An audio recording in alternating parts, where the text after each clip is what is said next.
Alhamdulillah alladzi ahyana ba'dama Alhamdulillah yahdikumullah yuslih balakum. Alhamdulillah alladzi ahyana ba'dama amatana wa ilaihin nusyur. Segala puji bagi Allah Jalla Jalaluh yang telah membangkitkan kita, menghidupkan kita setelah Dia mematikan kita, dan kelak kepadanya kita akan dikembalikan. Allahumma salli wa sallim ala sayyidina wa maulana Muhammadin wa ala alihi wa ashabihi ajma'in.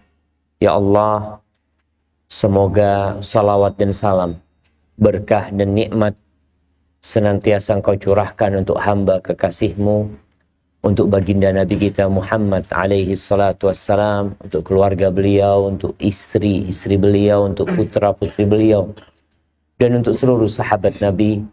Semoga Allah meridai kita bersama mereka. Amma ba'd, kembali kita berjumpa di pagi hari yang indah ini. Setelah tadi subuh, anak ke musola masih tutupan musolanya. Mungkin jamaahnya belum selesai sholat tahajud. Nah, ini kadangkala semangat ibadah sampai lupa waktunya habis ternyata. Tapi hebatillah, ada satu doa yang senantiasa dipinta sama Nabi SAW tiap pagi. Mungkin kita memintanya, membacanya, tapi tidak menghayatinya. Padahal kata Rasul sallallahu alaihi wasallam, la yastajibullah du'aan min qalbin lahin ghafil. Allah itu tidak mengabulkan doa kalau sumbernya hati yang lalai. Kita kadang-kala baca Rabbana atina fid dunya hasanah wa fil akhirati hasanah wa qina adzabannar. Bas cuma di lidah. Di lidah. Enggak sampai ke hati. Padahal doa ini doa yang agung sekali. Kita terkadang kurang menghargai apa yang kita pinta. Kita kalau mau minta sesuatu yang kecil, biasanya semangat. Kepingin punya sayyarah. Ya Allah. Ana abgha pajero ya Rabb. Urzuqni pajero ya Rabb. Sampai nangis-nangis minta pajero. Minta kebaikan dunia akhirat. Diselamatkan dari api neraka. Tidak pernah nangis. Tidak pernah maksa dia minta sama Allah. Padahal yang dia pinta ini lebih baik dari dunia dan isinya. Kita bukan sedang meminta untuk jadi gubernur Jawa Timur, enggak. Apalagi presiden, enggak juga. Kita minta untuk menjadi raja di surga Allah Azza wa Jalla. Tapi biasa-biasa. Begitu pula dengan doa yang tiap pagi insya Allah hampir semuanya hafal doa ini. Yarhamukallah. Apa doanya? Allahumma inni as'aluka ilman nafi'an wa rizqan thayyiban wa amalan mutaqabbala. Tiap pagi. Dan dianjurkan dibaca sebelum matahari terbit. Artinya kita sebelum memulai pekerjaan kita, memulai aktivitas kita, kita minta sama Allah Subhanahu wa taala. Kenapa? Karena kita ini nggak akan mampu menjalani kehidupan ini tanpa bantuan Allah. Buktinya apa? Kalau Allah kasih sakit sama kita, nggak kerja kita hari itu. Sebagian orang harus opnam. 3 hal yang kita pinta. Karena memang ikrar kita setiap sholat apa yang kita katakan, iyyaka na'bud wa iyyaka nasta'in. Hanya kepadamu kami beribadah dan hanya kepadamu kami minta pertolongan. Artinya ibadah yang kita lakukan tanpa pertolongan Allah nggak akan jalan. Bahkan kita ibadah omong kosong kadang-kala ibadah kita. Assalamualaikum, Assalamualaikum. Tanya, gelek imam maca apa rakaat pertama? Maca apa? Al-Fatihah. Surat yang dibaca tidak tahu. Sudah. Karena hatinya tidak sedang ada dalam ibadah tersebut. Coba kita lihat 3 hal yang dipinta Nabi SAW. Berarti tiap hari kita harus minta. Yang pertama diminta ilman nafi'an. Ilmu yang bermanfaat. Ini menunjukkan pentingnya ilmu sebelum rizki. Kita lihatkan yang pertama ilmu, yang kedua baru rizki, yang ketiga baru amalan. Karena rizki dan amalan ini dimulai dengan ilmu. Orang kalau nggak punya ilmu cari rizki, bisa jadi dia bawa pulang ke keluarganya haram. Tapi dia nggak tahu gitu loh. Kita orang tak pernah sekolah. Ya sekolah. Menuntut ilmu itu kewajiban. Benih sunnah. Kewajiban. Kata Nabi SAW, talabul ilmi faridatun ala kulli muslim. Setiap muslim itu wajib nuntut ilmu. Ilmu apa yang wajib? Ilmu yang dia perlukan. Ilmu yang dia perlukan. Memang anak mau syughul, anak mau kerja. Ya dia harus punya ilmu. Dia tahu mana yang halal, mana yang haram. Mana yang boleh dan mana yang tidak diperbolehkan. Jamaah ini belajar ekonomi dari mana? Dari mana? Ekonomi syariah? Tidak ada. Belajar dari orang tuanya. Sampai ada ceritanya jamaah. Wallahu a'lam ceritanya benar apa enggak. Mungkin hanya perumpamaan. Ini ada anaknya waliti mau kuliah ekonomi. Katanya abahnya, usah ente. Besok ke pasar ikut abah. Katanya. Pelajaran pertama katanya abahnya, kalau ada orang cari sesuatu, selalu bilang ada. Datang, ada paku? Ada. Beremah bah. Ya sudah sare pasar. Sudah. Dijual. Pokoknya tidak boleh tidak ada.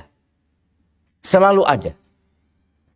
Yang kedua, kata abahnya, ente naik ke atas terus loncat. Bah, tinggi ini loh bah. Sakit gitu orang mau loncat. Loncat kata dia. Nanti katanya mau belajar ekonomi kata dia. Loncat kata dia. Loncat anak. Sakit. Bah, sakit kakinya. Nah, itu. Sama abah sendiri jangan terlalu percaya. Apalagi sama orang lain. Kata dia. Cuma ilmu itu yang dikasihkan. Ilmu halal, haram. Kadang-kala nggak tahu gitu.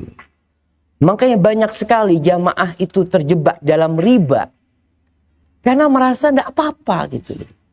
Yang zalim itu kan yang ngambil bunga Ustaz. Anak ini dizalimi Ustaz. Anak ngencem 1 juta suruh bayar 1,5 juta. Siapa yang zalim yuk?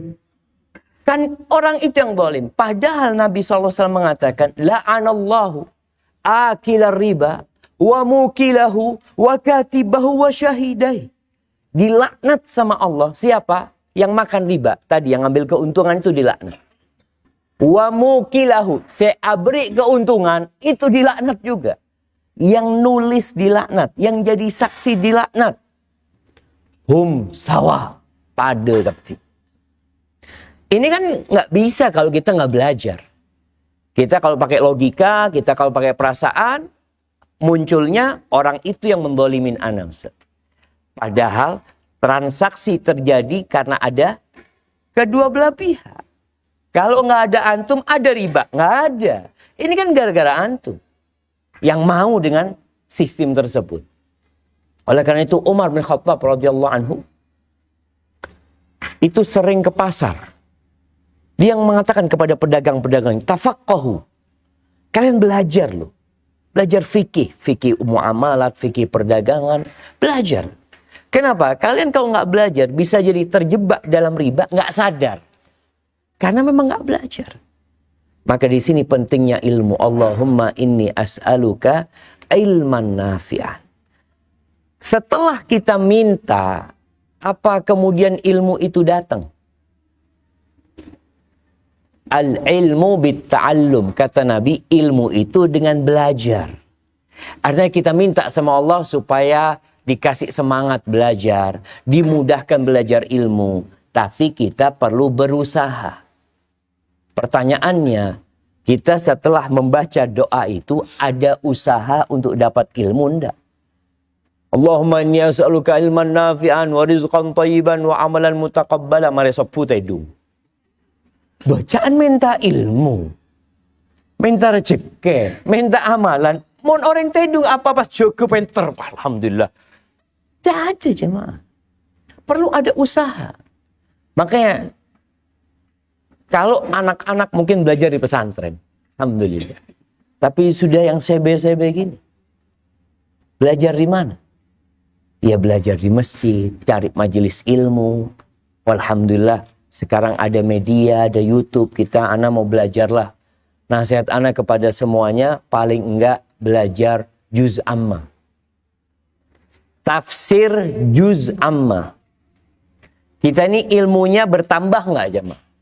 Coba kita tanyakan kepada diri kita. Kita tiap hari minta ilmu yang bermanfaat, bertambah nggak ilmu kita? Contoh paling ringan nih, hafalan Quran kita. Dulu, waktu SD, ya nih hafalan kita itu rata-rata waktu kecil kita punya hafalan Qul huwallahu ahad, Qul a'udzu bil falaq, Qul a'udzu bin nas. Dengan bertambahnya umur, bertambah tidak hafalan Quran kita? Bertambah? Hah? Bertambah apa berkurang? Banyak saya lupa. Rata-rata berkurang karena nggak pernah ditambah. Maka usahakan kita itu punya hafalan Quran sesuai dengan umur kita. Saya umur 40 tahun.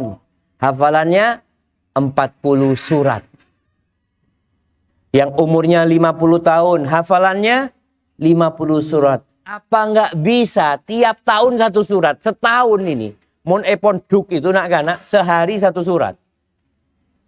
Tapi kita yang sudah kerja sibuk, apa nggak bisa setahun sekali nambah satu surat? Momentumnya kapan? Ramadan. Anak pokoknya setiap Ramadan, selesai Ramadan, anak nambah satu surat. Terkadang itu nggak pernah ada dalam pikiran kita. Yang ada nambah fulus, nambah usaha, bagaimana mengembangkan usaha yang sudah ada. Tapi bagaimana kita mendapatkan derajat yang tinggi di surga, itu tidak terpikirkan. Padahal derajat itu salah satu cara menghasilkannya dengan menghafal Quran. Yuqalu li sahibil Quran. Pada hari kiamat akan dikatakan kepada orang yang punya hafalan Quran ini, Iqra warqa warattil kama kunta turattil fid dunya fa inna manzilataka inda akhiri ayatin taqra'uha. Engkau baca. Dikatakan kepada orang, engkau baca. Lalu engkau akan naik. Tartilkan, baca pelan-pelan engkau. Sebagaimana engkau membaca tartil di dunia. Karena posisimu itu berada di akhir ayat yang engkau baca. Bayangin, mon kita cuma endi trikul. Qul huwallahu ahad, Qul a'udzu rabbil falaq, Qul a'udzu rabbin nas plus 2 Ustaz. Apa? Tabbat yada bilahabi wa tab bi inna a'tainakal kautsar atau idza jaa nasrullahi wal fath. Paling full berdawal asri innal insana lafi khusrin. Itu mulai lambat. Jadi tidak pernah nambah. Maka tolong kita perhatikan, kita minta ilman nafi'an. Dan puncak ilmu itu adalah Al-Quran. Ini wahyu yang Allah turunkan. Yang isinya petunjuk hidayah dari Allah Azza wa Jalla. Maka usahakan kita punya jemaah. Baca tafsirnya. Setelah menghafal, nambah hafalan.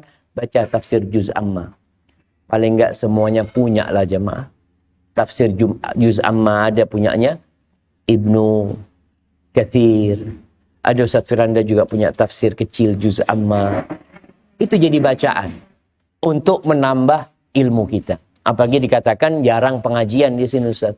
Ya udah mau tidak mau kita harus cari sendiri. Kalau masjidnya jarang mengadakan pengajian. Kemudian ilmu yang bermanfaat itu, Hasan Al-Basri mengatakan ilmu itu ada 2. Ada ilmu lisan, ada ilmu qalb. Ada orang yang ilmunya cuma di lisan. Pinter mensurah cacah. Kalau ngomong, enggak orang yang paling alim sudah. Tapi kosong di hatinya. Tidak diamalkan dengan raganya. ilmunya itu jadi bala. Maka kata Nabi SAW, wal Qur'anu hujjatun laka au alaika. Quran itu dapat menjadi pemberi syafaat kepadamu, dapat menolongmu pada hari kiamat, tapi juga dapat menggugatmu pada hari kiamat. Karena tidak diamalkan. Oh, mohon gitu saya ahsan tak ngapa lagi Quran. Ustaz. Karena takut nanti digugat sama Quran. Tapi kalau dia nggak punya Quran, dia nggak belajar Al-Quran, terus gimana dia mau benar jalannya? Semua sudah Allah jelaskan dalam Al-Quranul Karim. Apa yang kita inginkan? Pelajaran. Mau ekonomi, mau politik, mau perang, mau berkeluarga. Semuanya dijelaskan dalam Al-Quranul Karim. Maka tolong cari ilmu. Dipinta, kemudian dicari. Karena orang-orang pintar itu dengan belajar. Dan ketika kita punya ilmu, kelebihannya apa? Setan tidak mudah menyesatkan kita. Orang yang mau di ilmu, itu nggak mudah ditipu. Kayak orang kalau tahu barang. Orang kalau tahu barang, makanya mobil nih, ini Zulbi nih. Kalau tahu sama barang, dia nggak mudah ditipu. Tapi kalau orang yang nggak tahu barang, ditipu. Begitu pula dengan ilmu agama ini. Allah mengatakan Jalla Jalaluh, innama yakhshallaha min ibadihi al-ulama. Yang takut kepada Allah dari hamba-hambanya ini siapa? Orang yang berilmu. Kita yang nggak berilmu biasanya malah meremehkan. Meremehkan agama itu. Karena dianggap, oh nggak apa-apa. Allah itu maha pengampun. Allah itu maha pengasih. Akhirnya kita terus berbuat dosa. Gara-gara nggak kenal sama Allah Azza wa Jalla. Tapi yang kedua yang diminta, warizqan thayyiban. Rizik yang baik. Akan datang satu masa, kata Nabi SAW. La yubalil mar'u. Orang itu sudah nggak peduli. Amin halalin iktasabahu amin haram. Orang itu nggak peduli. Hasil yang dia dapatkan itu halal atau haram. Yang penting dapat fulus. Dan sepertinya zaman itu sudah datang. Zaman di mana manusia tidak peduli dengan halal haram lagi. Padahal dia minta rizqan thayyiban. Berarti kalau ada rizq yang nggak thayyib, kita katakan apa? Na'udzubillah. Enggak. Anak tiap pagi minta sama Allah rizqan thayyiban. Yang ini nggak thayyib, kata dia. Oh, dari mana kau tahu nggak thayyib? Dari ilman nafian. Bukan saya tahu. Cara seperti ini cara-cara penipuan umpamanya. Cara sehara. Ahibati fillah, kalau kita bawa pulang haram, kita berikan kepada istri kita, kita kasihkan kepada anak-anak kita, nggak berkah hidup kita. Nabi SAW mengatakan, ayyuma lahmin nabata min suhtin fannaru awla bihi. Daging mana saja yang tumbuh dari hasil yang haram, neraka lebih pantas tempatnya. Karena surga itu buat orang-orang baik. Makanya kita minta rizik yang baik pula. Jangan sampai yang haram. Abu Bakar Siddiq radhiyallahu ta'ala anhu. Pernah suatu hari, budaknya itu, atau mantan budaknya, ngasih makanan kepada Abu Bakar. Hasilnya budak itu juga untuk majikannya. Ketika Abu Bakar makan, kayaknya lapar Abu Bakar waktu itu. Radhiyallahu ta'ala anhu. Setelah selesai makan, budaknya ngomong, engkau tahu nggak dari mana aku hasilkan makanan ini, kata dia. Abu Bakar saya, dari mana, kata dia. Dulu waktu jahiliyah, kata dia, ana itu pernah meramal. Padahal ana bukan peramal, kata dia. Akhirnya ternyata ramalannya jadi sungguhan. Beri ini, kata dia. Itu sama Abu Bakar dimasukkan tangannya, dia muntahkan apa yang dia makan. Karena jangan sampai ada yang haram yang masuk ke kita. Manusia sekarang ini banyak terkena penyakit. Ada penyakit namanya istibta. Istibta. Kata Nabi SAW, Inna ruhal qudus nafatha fi ru'i. Jibril, ruhul qudus, itu menghembuskan di jiwaku. Annan nafsa lan tamut. Bahwa jiwa manusia tidak akan mati. Sampai kapan? Hatta tastakmila rizqaha wa ajalaha. Sampai rizki dan ajalnya sempurna. Rizki dan ajalnya sempurna. Artinya kita nggak bakal limut sampai rizkinya habis. Makanya kadang-kala ada kejadian. Orang tua Yang sakit parah tahu-tahu sehat ya. Di rumah sakit ya, alhamdulillah Abah sudah enakan gitu ya. Anak-anak tanya, Abah kepingin apa Abah? Abah mak kepingin sama jus jambu ya. Tenang bah, meliaki jus jambu. Beri jus jambu, besoknya mati. Kenapa? Ada rizki yang belum masuk ke perutnya. Harus selesai rizki. Loh, ataupun rumah fulusnya, bukan rizki dia. Karena rizki sejatinya, kata Nabi SAW, yang engkau makan, jadi kotoran, yang engkau pakai lalu usang, yang engkau sedekahkan. Sisanya punyanya orang. Sisanya punyanya orang. Dan terbukti banyak anak-anak yang dapat rizki dari orang tuanya. Karena memang bukan rizki orang tuanya. Lalu Nabi SAW mengatakan, Fa'ajmilu fit talab. Hendaklah kita melakukan, hendaklah kalian melakukan yang baik dalam mencari rizki itu. Lalu beliau mengatakan, wala yastabti'annakum wala yahmilannakum istibta'u rizqin. Jangan sampai lambatnya rizki datang membuat kalian melakukan yang haram. Kan ada orang yang mengatakan, Ustaz nyari saya haram bagi dosa. Apa boleh saya halal Ustaz? Ini kena penyakit tadi. Kok dia melihat anak kok nggak kaya-kaya ya. Akhirnya dia beli rumah dengan sistem riba. Saya Ustaz mau nggak gini nggak bisa punya mobil Ustaz. Akhirnya dia beli mobil dengan sistem riba lagi. Kepingin punya motor. Padahal bisa anak punya fulus 3 juta Ustaz. Tapi kepingin yang baru Ustaz. Akhirnya melakukan riba. Orang-orang yang merampok, yang membegal ya. Kenapa mereka lakukan itu? Karena dilihat kok lambat datangnya rizki itu. Lalu Nabi SAW mengatakan, فَإِنَّ الَّذِي عِنْدَ اللَّهِ لَا يُنَالُ إِلَّا بِطَاعَتِهِ. Yang di sisi Allah itu nggak bisa diraih kecuali dengan ketaatan. Dan orang kalau dapat rizki yang haram, itu biasanya akan mengantarkan kepada yang haram. Rizki yang haram itu membuat kita malas ibadah, ya, membuat keributan dalam rumah tangga. Maka tolong kita perhatian dengan yang masuk ke rumah kita. Kita lihat yang ada di rekening kita ini fulus halal semua apa enggak? Ada saya syubhat Ustaz, Pak keluar. Jangan sampai dimakan sama klien. Dan para istri jangan merongrong suaminya. Kepingin ini, kepingin itu. Yang membuat suaminya melakukan tindakan yang haram. Ada seorang istri yang mengatakan kepada suaminya, Bang, kita nih, anak sama anak-anak insya Allah kuat nahan lapar Bang. Tapi ingat kita nggak kuat nahan api neraka. Sampai saya esambi itu haram. Kalau memang nggak dapat hasil sudah pulang. Insya Allah kita kuat nahan lapar. Rasul SAW sering ke rumahnya, tanya ada yang bisa dimakan. Kata istrinya, illal ma', nggak ada kecuali air. Ya sudah, hari ini aku puasa kalau gitu. Maka jangan sampai kita melakukan tindakan yang dimurkai Allah gara-gara kepingin cepat kaya, kepingin cepat sukses. Yang ketiga, minta apa? Wa amalan mutaqabbala, amalan yang diterima. Kenapa minta amalan yang diterima? Ternyata tidak semua sholat kita diterima, jemaah. Nggak diterima. Orang zakat, sodako, haji belum tentu diterima. Berapa banyak orang yang pulang haji bukan dibersihkan dosanya, tapi pulang bawa dosa. Syarat diterimanya amalan itu apa? 2. Yang satu ikhlas, yang kedua sesuai dengan sunnah Nabi SAW. Dan Nabi dalam riwayat Tabrani pernah bersabda SAW, Inna rajula yusalli salata sittina sana. Ada orang yang sholat selama 60 tahun, satu pun sholatnya nggak ada yang diterima. Satu pun nggak ada yang diterima.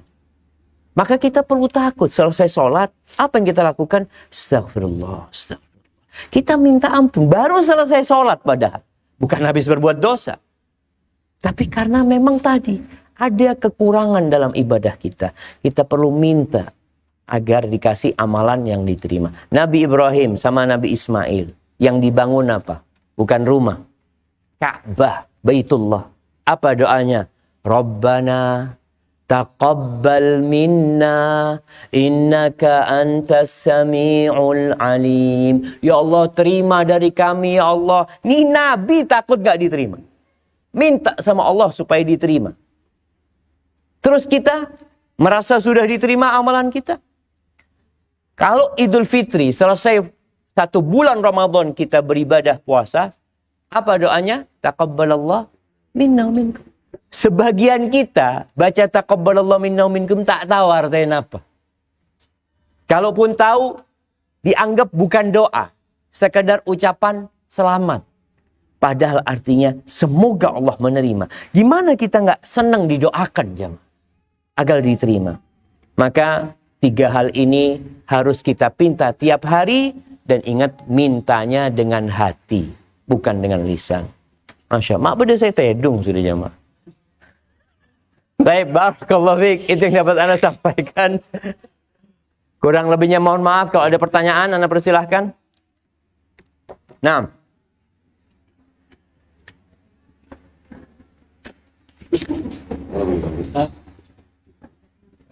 Fadhal. Karena cemburunya seorang wanita.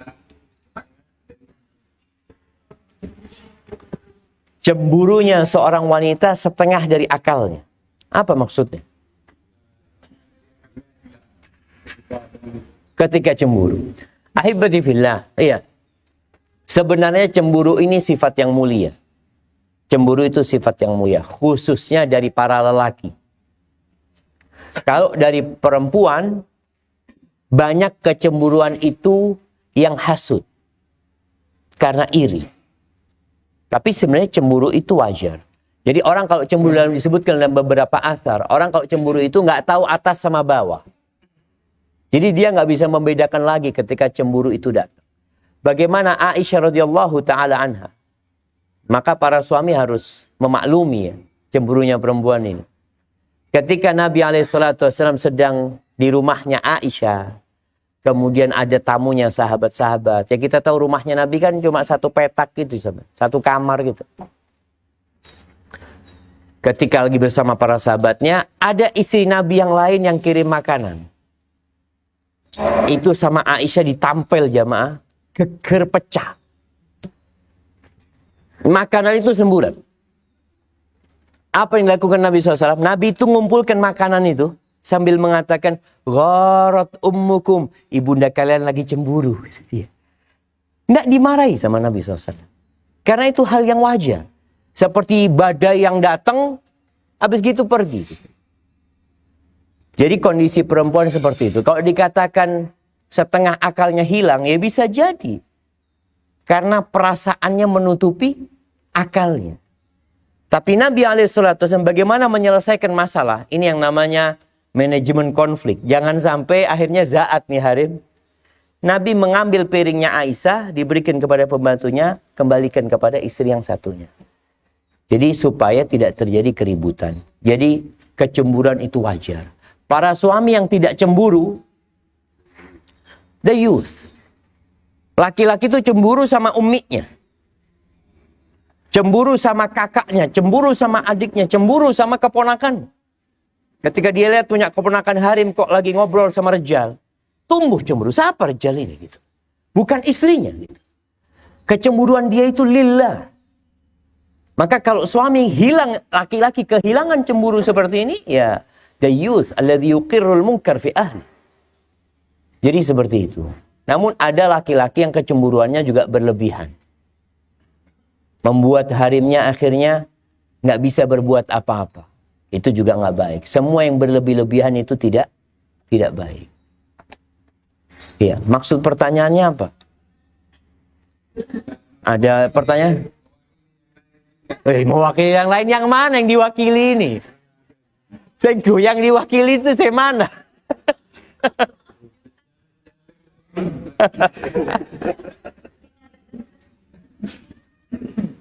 Nah, Kalau menyebut manajemen konflik boleh dalam Islam, manajemen konflik. Wah, konflik itu terjadi dan harus di-manage.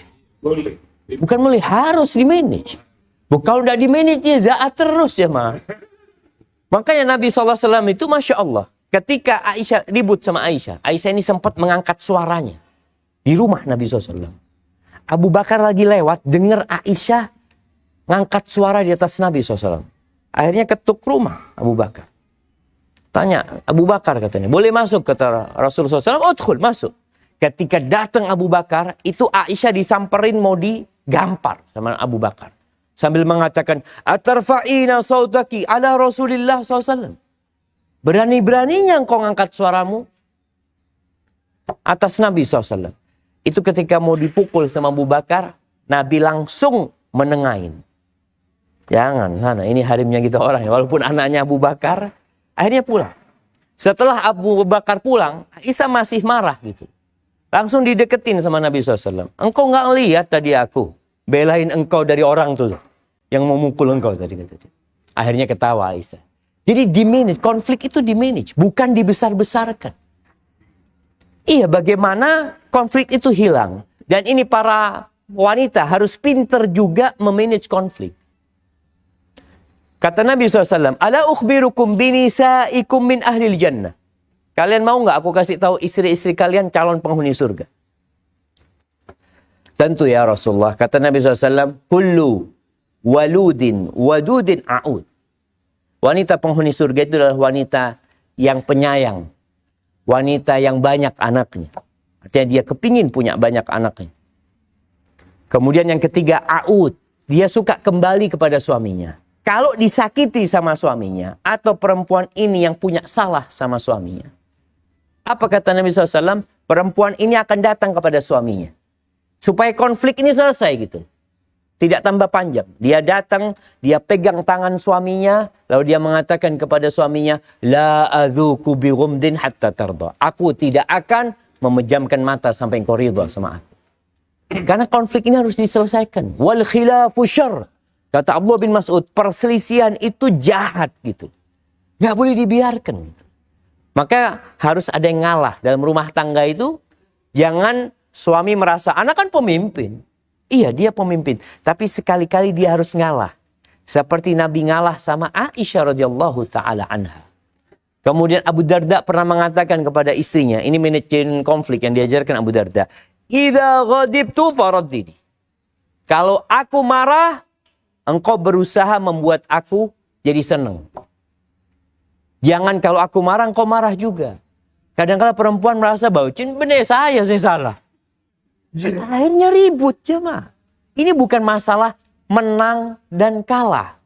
Benar dan salah. Enggak. Bagaimana konflik ini selesai. Kalau kata berada, kalau aku marah, engkau diem. Dan engkau berusaha mencari keridhaanku. Kalau engkau yang marah, rabbaituki. Aku yang akan mencari keridhaanmu. Kalau enggak, hidup rumah tangga ini cepat berakhir. Jadi seperti itu. Jadi konflik itu memang harus di-manage gitu. Maka kita harus belajar. Dan perempuan ini bengkok. Di sini para suami dituntut. Jadi kalimat perempuan bengkok ini sebenarnya sebuah penjelasan dari Nabi kepada para laki-laki. Antum harus sabar gitu. Jangan menuntut lebih kepada perempuan. Nabi SAW mengatakan rifqan bil qawarir. Engkau berlaku lembutlah kepada gelas-gelas kaca. Ini menunjukkan perempuan itu lemah. Cepat pecah perempuan itu. Ucapan ini bukan untuk menyudutkan wanita. Bukan. Memuliakan wanita. Kita kalau ada barang. Kardus yang tulisannya mudah pecah. Atau apa bahasa Inggrisnya? Fragile ya. Tulisan fragile itu. Apa yang kita akan lakukan? Hati-hati ngangkatnya. Karena kita tahu barang ini cepat pecah loh. Begitu pula terhadap perempuan. Nabi mengatakan perempuan ini mudah pecah. Jadi mau nyambion lawan. Ya unta laki. Unta laki pecah jemaah.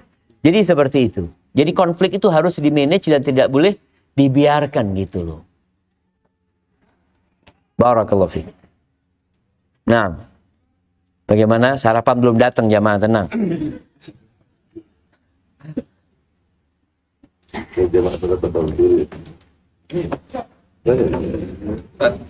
Bagaimana kita sholat jamaah dalam kondisi tidak ada utur? Nah, pernah Ibnu Abbas radhiyallahu taala anhu dalam hadis riwayat Muslim menyebutkan bahwa Nabi alaihi salatu wasallam pernah menjamak salat maghrib dan isya itu tanpa ada hujan, tanpa ada badai, tanpa ada apa. Ditanya, kenapa Nabi melakukan itu alaihi salatu wasallam? Kata beliau, liya'laman nas an laisa fi dinina haraj. Agar orang-orang tahu di agama kita itu nggak ada yang sulit. Artinya kalau orang menjamak karena kondisi. Kondisi, maksudnya uzur ini dia nggak sakit, tapi dia seperti apa yang ditanyakan? Kenapa dia jamak? Oke, siap. Oke, karena dia sibuk, ya kalau tidak selalu dikerjakan, nggak ada masalah. Kalau memang kondisinya takut nanti malah tidak sholli. Jadi bukan dia tidak mau sholli, tapi takut nanti malah sholatnya itu ditinggalkan. Itu salah satu uzur sebenarnya yang menyebabkan orang boleh jamak, tapi nggak boleh dijadikan kebiasaan. Artinya sesekali kalau kondisinya memang menuntut ya, dia menjamak. Kalau cuma ada uzur satu, maka pengen aja menjamak, boleh. Loh, kalau kepingin ada menjamak ya tidak boleh. Anak kok kepingin menjamak, beda apa? Dari hadisnya yang itu, Ustaz. Maksudnya tidak ada apa-apa kan gitu. Bukan, ya inilah Nabi SAW ketika melakukan itu untuk ngasih tahu kepada umatnya. Nggak ada kesulitan. Maksudnya kalau kita kondisinya sulit, ya jamak nggak apa-apa gitu loh. Jadi untuk memberikan penjelasan itu sebenarnya. Jadi yang dilakukan Nabi SAW itu contoh bahwasanya jangan sampai kita merasa dipersulit dengan agama kita. Enggak, agama kita ini gampang gitu loh, seperti itu. Jadi juk tojun Roma, anak mau jamak lah, mau mengamalkan hadis itu. Nggak boleh. Seperti itu. Zuhur, rakaat mancing. Dapat pulang. Iya. Ya tadi, kalau memangnya dia bisa sholat di kapal, dia sholat di kapal sebenarnya. Jadi nggak nunggu pulang gitu ya. Dia kan sholat kalau kapalnya kecil kan duduk sholatnya gitu. Duduk sholat. Mohon mancing nyepur ya. Jamak takdim atau takdim? Udah bebas. Tapi kan kalau bicara jamak itu ada niat ya. Kita memang mau menjamak. Bukan kita telat sholatnya, sibuk, tahu-tahu sudah keluar waktu, anak mau jamak. Bukan. Jadi kita memaniatkan, oh anak mau jamak sama asar gitu loh. Jadi diniatkan memang, yarhamukallah. Seperti itu.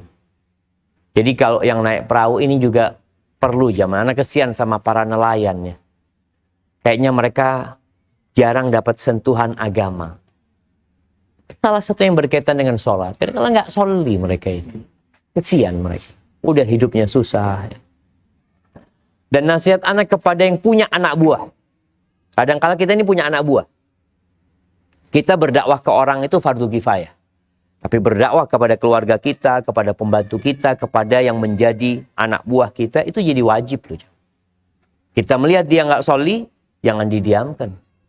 Sambil mengatakan, bahwa Ustaz saya benih orang Tuhan di situ. Iya, tapi kan orang itu di bawah kekuasaanmu gitu loh. Paling nggak dikasih tahu, ayo waktunya sholat.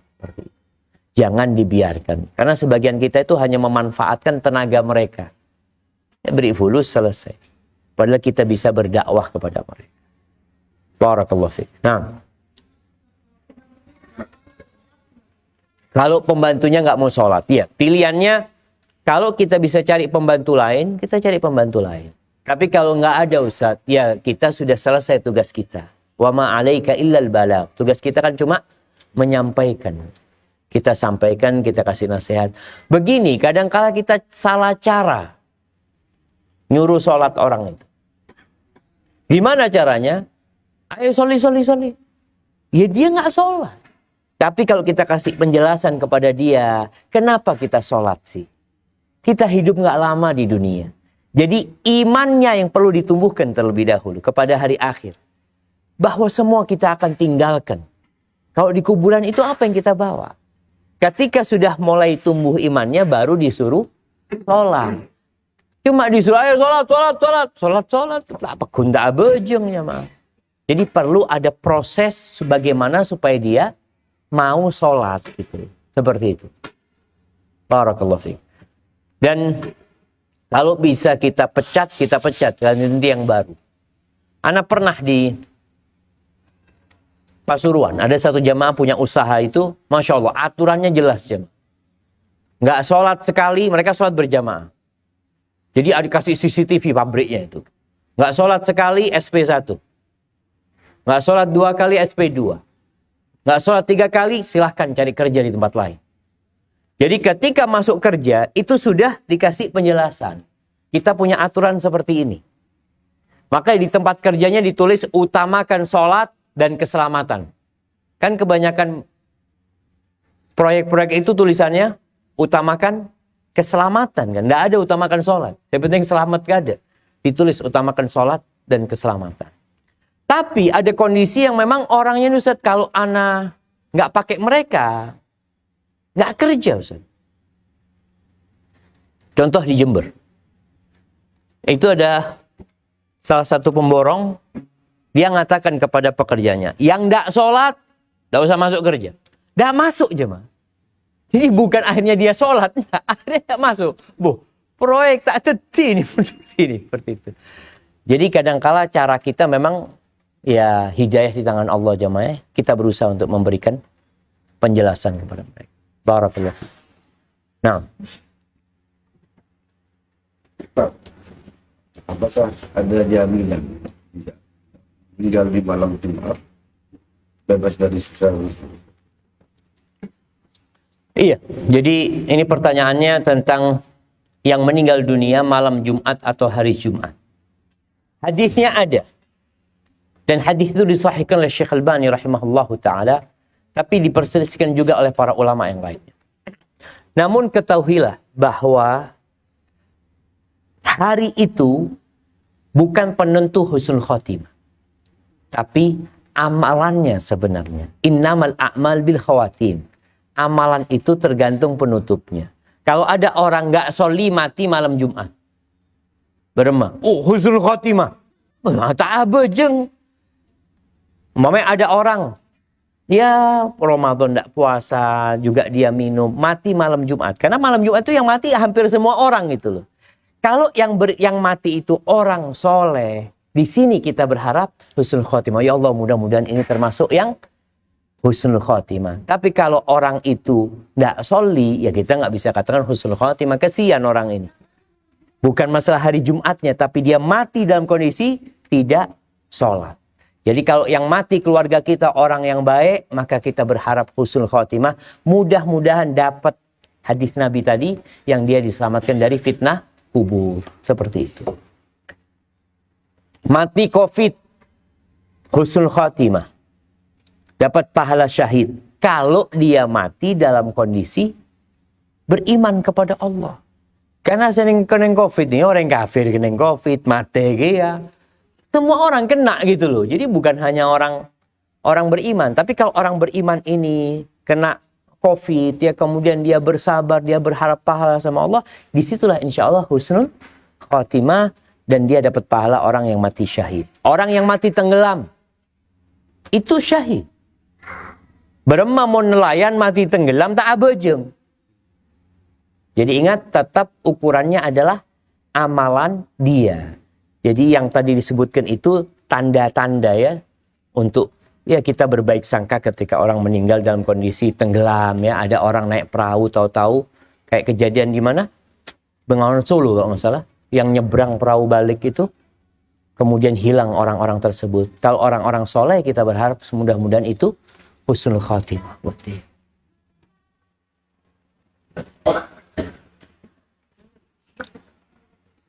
Nah, Berma, sudah jamaah? Mari,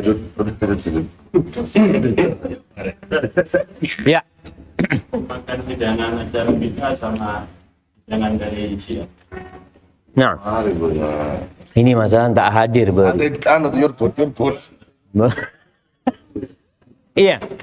Jadi acara-acara yang tidak sesuai dengan sunnah, makanan-makanan yang dikirimkan kepada kita dari orang non-muslim pun boleh halal. Selama barangnya memang barang yang halal yang dikirimkan. Sesembelihan ahlul kita itu halal. Orang Nasoro kirim kambing bakar sama kita. Boleh dimakan. Jadi nggak ada masalah. Yang tidak boleh itu adalah sesembelihan yang disembelih untuk selain Allah. Contohnya orang nyembelih sapi untuk acara larung laut. Kan ada kan dia nyembelih sapi memang untuk ritual cari tolak bala yang bukan kepada Allah Azza wa Jalla dia menyembelih. Maka sesembelihannya yang haram. Sesembelihannya. Tapi kalau itu buah, kalau itu kue apa, itu tetap halal gitu. Seperti itu. Nggak ada masalah. Barakallahu fiik. Kalau ada haram sih tidak ada penyakit menular. Nah. Ya ini ada pertanyaan. Apa namanya lupa gitu orang? Afias. Afias. Apa artinya afias? Afias. Faiz. Faiz. Afias. Afias. Mak beda alif lah. Baik. Siapa yang ngasih nama? Bisa. Tanya sama. Alifnya apa? Itu jamaknya. Udah tahu nanti cari nanti. Baik, Afias. Ini tanya masalah hadis la adwa wala tiara. Nabi SAW pernah mengatakan la adwa. Nggak ada penyakit menular. Tapi di hadis lain, Nabi SAW mengatakan firra minal majdhum firaraka minal asad. Larilah engkau dari orang yang kena penyakit kusta sebagaimana engkau lari dari singa. Loh, Burma menggabungkan yang ini kita harus hati-hati dari orang yang punya penyakit menular. Terus hadis ini mengatakan nggak ada penyakit menular. Nabi SAW ingin memperbaiki tauhid para sahabat, keimanan para sahabat. Ketika beliau mengatakan la adwa, akhirnya sahabat mengatakan, ya Rasulullah, kita itu melihat ada onta-onta yang sakit. Onta itu salah satu penyakitnya jarop ya. Penyakit apa? Penyakit gatal-gatal di kulitnya itu. Kalau ini digabungkan dengan yang sehat ini nanti sakit juga. Apa kata Nabi SAW? Faman yu'dil awal. Siapa yang membuat sakit yang pertama? Ya Allah, kata dia. Yang kedua, ya juga Allah. Benih onta itu gitu. Allah yang membuat dia itu juga terkena penyakit. Dan terbukti di masa COVID ini, orang satu mobil, ada satu yang positif, belum tentu semuanya positif. Belum tentu. Satu base, satu positif diperiksa. Yang lainnya diperiksa loh. Kok nggak positif ya? Disinilah beriman kepada Allah. Bahwa penyakit itu tidak menular dengan sendirinya. Enggak. Siapa yang membuat dia menular? Allah yang mengizinkan. Kalau Allah mengizinkan nular, dia nular. Ada kejadian di Jakarta. Pas awal-awal COVID ya, Ma. Ada satu orang itu takut sekali sama COVID ini. Nggak pernah keluar rumah. Awal-awal itu kalau dia belanja semua online. Kalau sampai rumah disemprot sama apa? Disinfektan jemaah. Semua disemprot. Ditunggu nanti berapa lama baru makan. Satu keluarga kena COVID. Wah, dari mana? Supaya kita tahu. Yang memindahkan penyakit siapa? Allah Azza wa Jalla. Jadi la adwa itu nggak ada penyakit menular. Dengan sendirinya nggak ada. Nggak ada. Tapi yang membuat dia menular adalah Allah Azza wa Jalla. Sehingga tidak ada sesuatu pun yang terjadi di dunia ini kecuali dengan izin Allah Azza wa Jalla. Barakallahu fikum. Nah.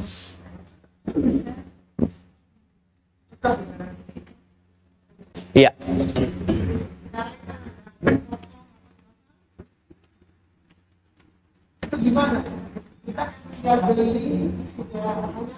Udah, iya. Iya jemaah, ini berkaitan dengan sesembelihan ya. Mau ayam, mau sapi, mau kambing. Kita kan nggak tahu gimana proses penyembelihannya. Maka kita berbaik sangka. Karena kita hidup di negeri yang mayoritas muslim. Dan insya Allah yang nyembelih juga orang Islam. Dan kita kalau tahu jemaah, orang-orang di desa itu, apa ya, hati-hati kalau masalah sesembelihan. Sampai anak ingat dulu, di kampung itu, orang kalau memotong ayam itu, cari kiai atau cari orang yang berilmu. Karena dia takut haram jadinya ayam tersebut. Jadi insya Allah selama kita tahu tidak ada masalah, nggak ada masalah. Tapi kalau kita tahu ternyata mereka jual ayam tiren. Kan ada yang jual ayam bangkai itu kan. Maka di sini kita harus hati-hati. Kita nggak usah beli lagi dari tempat tersebut. Karena mengkhawatirkan tadi. Ada bangkai yang dia jual. Jadi cari yang lebih aman.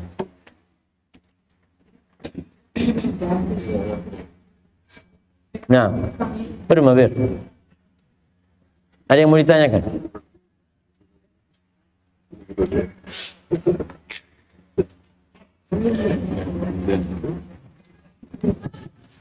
Baik, ana rasa kita cukupkan di sini jamaah.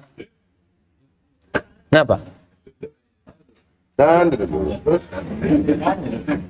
Mulai kelak kan ini nyimak jemaah, mustami'.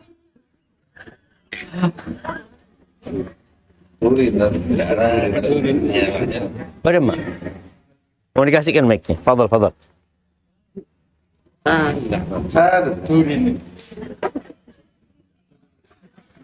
Itu ada restri, Ustaz.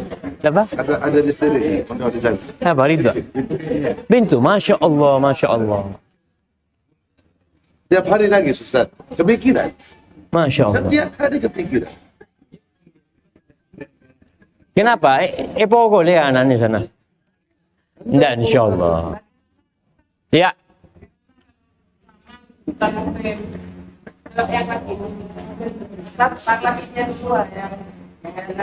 Yang ngasih kentangan. Nah, Masya Allah. Iya jemaah. Ini bicara ilman nafi'an, ilmu yang bermanfaat.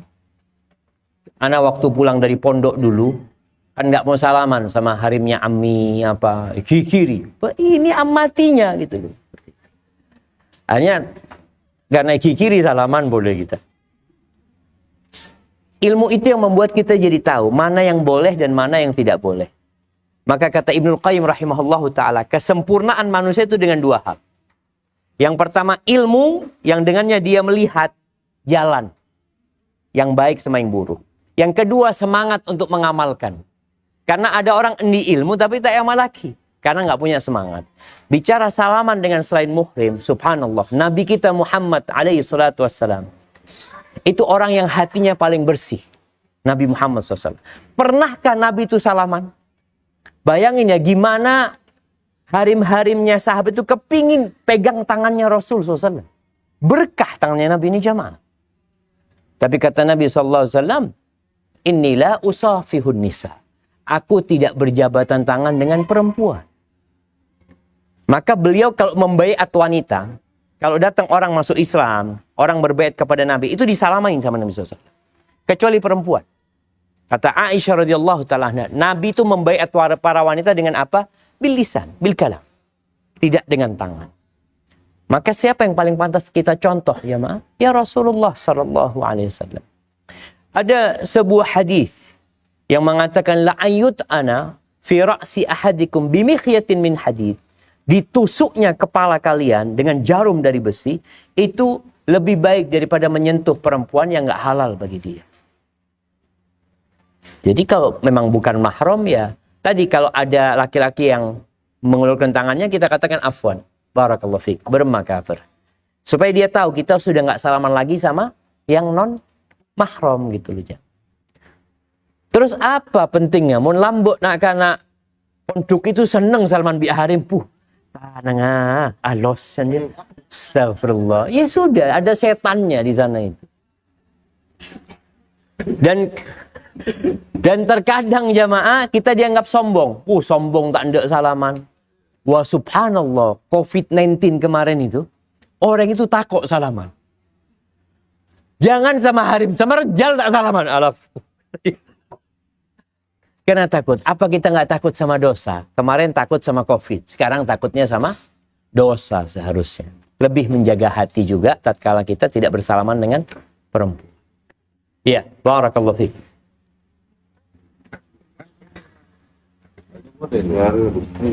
Iya. Kita kan di rumah depan ada tamu. Terus kita masuk. Kita bilang assalamualaikum. Boleh. Iya jemaah. Rasul sallallahu alaihi wasallam mengatakan afsyus salam. Tebarkan salam. Tebarkan salam ini ada adabnya. Yang sedikit mengucapkan salam kepada yang banyak. Yang kecil kepada yang tua. Yang berjalan kepada yang duduk. Yang naik kendaraan kepada yang berjalan. Adabnya seperti itu. Berkaitan dengan apakah laki-laki dan wanita memberikan salam? Naam. Selama aman dari fitnah, mereka mengucapkan salam. Rasul SAW mengucapkan salam kepada perempuan-perempuan, nggak ada masalah. Apalagi tadi kalau masuk rumah, ada rejal-rejal, kan assalamualaikum, ya jalan. Bukan salaman, ya cuma sekedar mengucapkan assalamualaikum. Dan para laki-laki ini juga ucapkan salam kepada perempuan, kecuali takut fitnah. Sampai disebutkan kalau perempuan tua kita ucapkan salam. Tapi kalau yang muda-muda, kalau takut terjadi fitnah, ya kita tahan diri. Barakallahu fiik. Seperti itu. Salaman. Apa batasan umur? Batasan umur. Ya, kalau batasan umur sebenarnya nggak ada. Walaupun sebagian penjelasan ulama itu kalau sudah ajus ya. Sebagaimana ada ayat yang menjelaskan tentang perempuan-perempuan yang ajuz itu wal qawaidu minan nisa illati la yarjuna nikahan, yang sudah nggak ada harapan dia mau nikah ya, udah tua renta, itu kan nggak apa-apa, nggak pakai jilbab lagi seperti itu, sehingga sebagian membolehkan salaman kepada yang tua seperti itu. Tapi hadisnya nggak ada, jadi larangannya umum sebenarnya. Barakallah.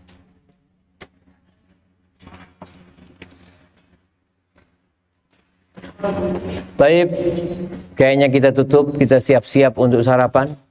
Sudah siap? Makful pet, tok ini maaf. Sendiri sudah. Masya Allah. Saya sini sudah siap. Karyawan jurgut. Aman, insya Allah. Di kamar kita orang banyak kue, ntar kayaknya bisa di... banyak cecen kamar itu. Gawat. Nah, insya Allah. Kita kayaknya turun ke bawah, santai. Ya, kita tutup acara ini dengan baca doa kafaratul majlis. Subhanakallahumma wa bihamdika asyhadu an la ilaha illa anta astaghfiruka wa atubu ilaik. Wassalamualaikum warahmatullahi wabarakatuh.